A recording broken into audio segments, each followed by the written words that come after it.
어제 윤석열 대통령께서 국무회의 석상에서 제22대 총선 결과에 대해서 어떻게 생각하시는지 말씀이 계셨고, 그에 대해서는 충분히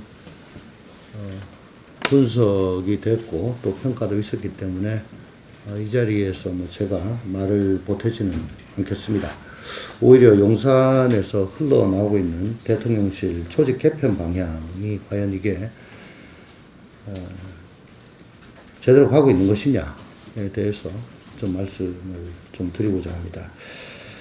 대통령실은 시민사회 수석실을 폐지하는 대신에 지금 비서실장 직속의 공직기강 비서관실과 법률비서관실을 관장할 법률수석비서관실을 신설해서 민심 청취 기능을 강화하는 것을 검토하고 있다고 언론에서 나오고 있었습니다. 물론 사정기관 장악 의도가 없음을 강조하기 위해서 민심 청취와 사정기관 간 업무 조정을 주된 기능으로 했던 민정비서관실의 신설을 빼고 민정수석실 대신에 굳이 법률수석실이라는 명칭을 사용한 것처럼 짐작됩니다. 그렇지만 공직기강 비서관실과 법률비서관실은 애초부터 민심청취와는 거리가 먼 조직입니다. 민심청취 기능을 강화하려면 정권 초창기에 그 기능을 부여한 시민사회 수석실을 보강하든가 아예 정정당당하게 민정수석실과 민정비서관실을 신설하고 그에 대한 국민적 평가를 받으면 될 일입니다.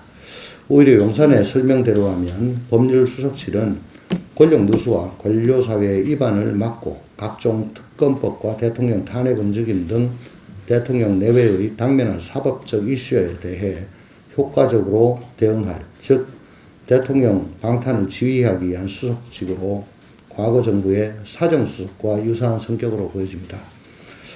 지금 사정수석실을 부활하겠다는 것은 정권 차원에서 수사 대응을 하겠다는 것입니다. 대통령실의 개편 방향은 정직하지 못할 뿐더러 이 정부가 민정수석실을 폐지하겠다는 당초 의도와도 정반대이며 총선에서 드러난 민심을 역행하는 것이기도 합니다. 총선에서 확인된 민심은 최상병 수사외역 의혹 사건, 김건희 여사 도이치모터스 주가 조작 의혹 사건 등 대통령이나 그 가족과 관련된 사건이 한 점 의혹도 없이 철저히 수사되어 윤석열 정부를 탄생시킨 에너지인 공정과 상식이 작동되기를 바라는 것입니다.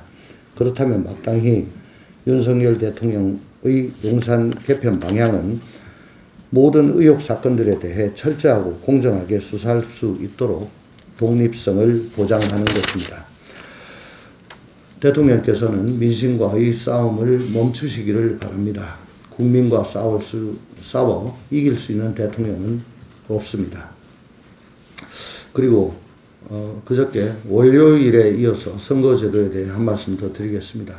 왜 우리는 이 고장난 제도, 더 이상 정상적으로 작동하지 않는 선거제도를 계속 고집하고 있는가 묻지 않을 수 없습니다.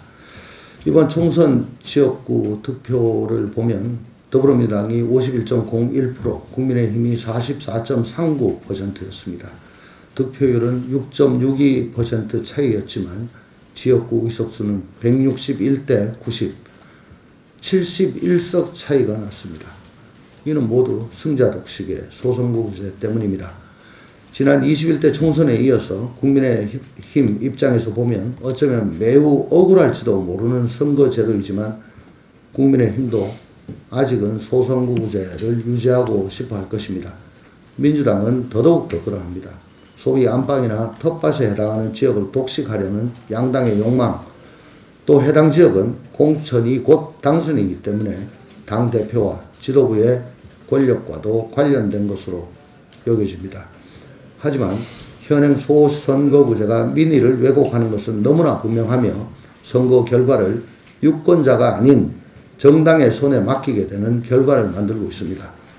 국민들에게 대표의 선출권을 돌려주고 대표성을 강화하기 위해서 중대 선거구제 도입을 포함한 선거제의 전면적 개편을 시작해야 할 때가 되었습니다. 이제 상식의 선거제로의 개편 논의를 당장 시작합시다.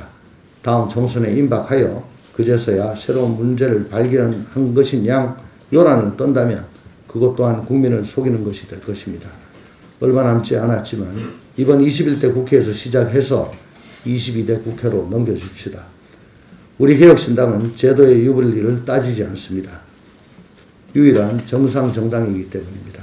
오직 대표성을 강화하여 민의를 제대로 반영하는 방향으로 선거제 개편에 앞장서겠습니다. 감사합니다.